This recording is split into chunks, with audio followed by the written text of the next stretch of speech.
সকালবেলা আমার যা দেশি কিছু তাজা মাছ কিনেছে। এখানে শোল মাছ, টাকি মাছ, কই মাছ মানে কয়েক পদের মাছ আছে। আসসালামু আলাইকুম everyone, welcome back to my channel. সবাই কেমন আছেন? আশা করি সবাই ভালো আছেন। আমার ভাসুরের মেয়ে কবুতর খেতে চেয়েছে, তাই আজকে কবুতর রান্নার জন্য আমার বড় যা 2টা কবুতরের বাচ্চা কিনে এনেছে। সকালবেলা আলু ভর্তা, কলা ভর্তা, পেঁপে ভর্তা দিয়ে গরম গরম ভাত খেয়ে নিলাম সবাই।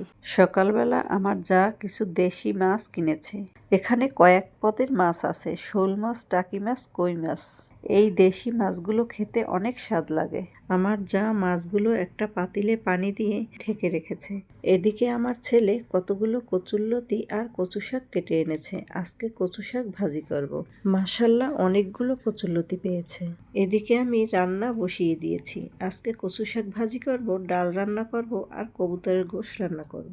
সন্ধ্যায় আমার যা বড়া পিঠা বানিয়েছে। আজকের ভিডিও এই পর্যন্ত। ভালো থাকবেন, সুস্থ থাকবেন। আল্লাহ হাফেজ।